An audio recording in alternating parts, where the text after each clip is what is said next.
dapat ka namin igalang.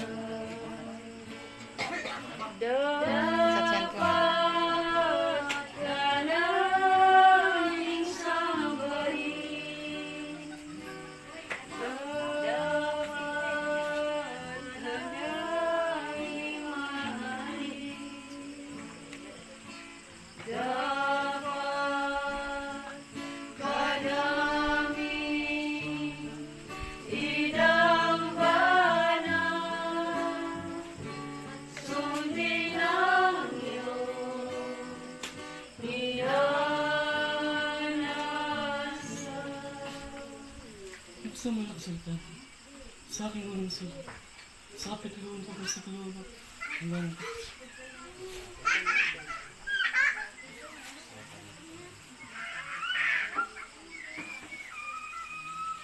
Bilang pagbati ng paggalang-galang si Mang Pedro na sinugo sa ating kalagitnaan, atin pong tunghayan ang banal na kasulatan ayon sa una niyang sariling sulat sa Kapitulo 1, versikulo 1 hanggang 3. Si Pedro na apostol ni Jesucristo sa mga hinirang na nangingibang bayan na sa pangangalat sa Ponto, Galacia, Cappadocia, Asia at Bithynia, ayon sa paunang kaalaman ng Diyos Ama, ang pagbabanal na Espiritu upang magsitalima at mga bisita ng dugo ni Jesucristo, biyaya at kapayapaan nawa sa inyo'y sumagana.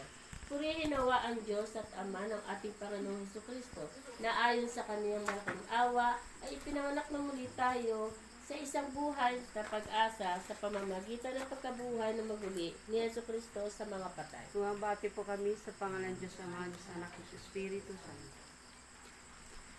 so natuloy kapayatigan sa sulat ng kaibigang Pablo sa bayan ng Efeso. Sa kapitulo 5, versikulo 22 hanggang 23. Kung natuloy kapayatigan kayo. Sa unang Efeso. Bayan ng Efeso. Kapitulo 5, versikulo 22 hanggang 33.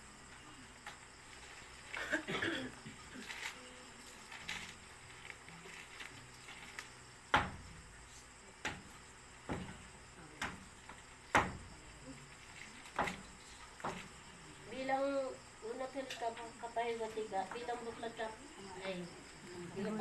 bilang kapahigatigan sa unang huling bahagi, ayon sa sulat ni Kagalang-galang Pablo sa mga taga-Efeso, sa kapitulo 5, versikulo 22 hanggang 33.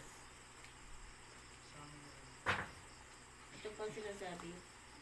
Mga babae, pasakop kayo sa inyong sariling asawa na gaya ng sa Panginoon, sapagkat ang lalaki ay pangulo ng kanyang asawa, gaya naman ni Kristo na pangulo ng iglesia, na siya rin ang tagapagligtas ng katawan.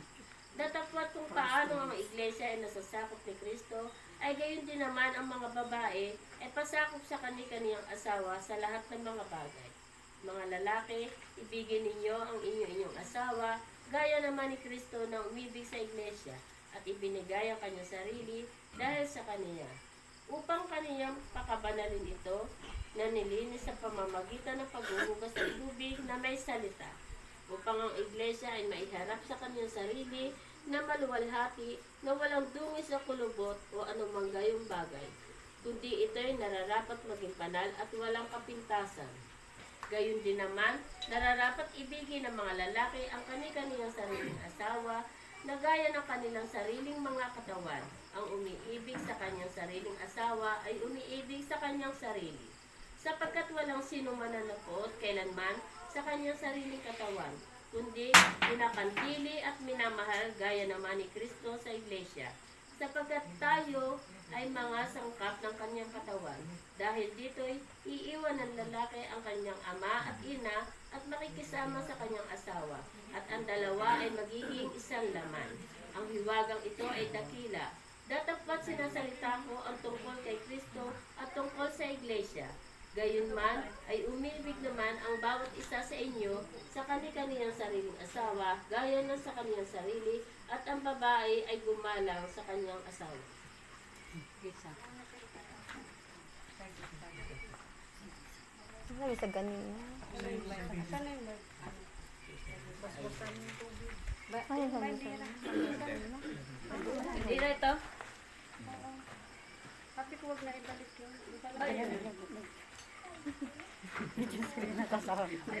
Parang taranta kayo. Parang kayo ang ano. Kami ang nakasali. Excited.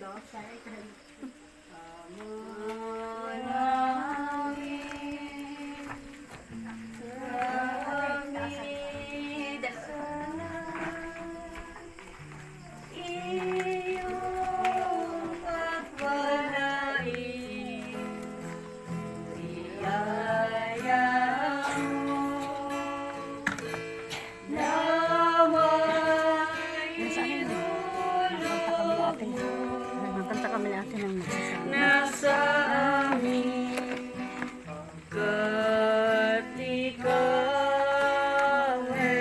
Jesus, Panginoon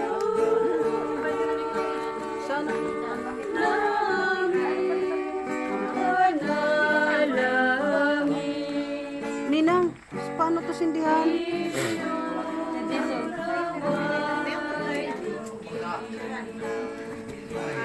Ang Espiritu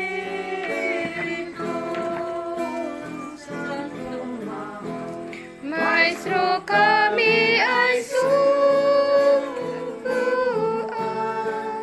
upang kami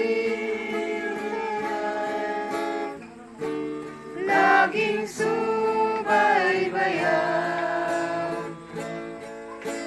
pagkat nasa akin ang buhay na walang hanggan.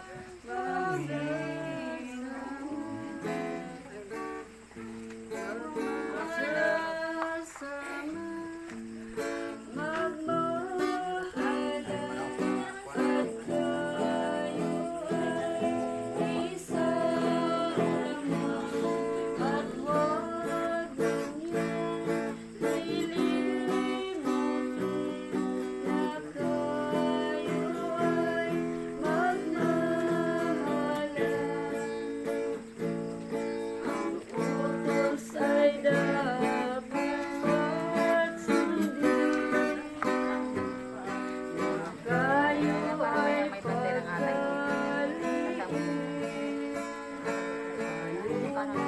Hirap ay Sige, bigang. Malabang sa likod. Isang salisag pa. Yung ilalagay sa likod. Yung parang ano, parang inatay. Yung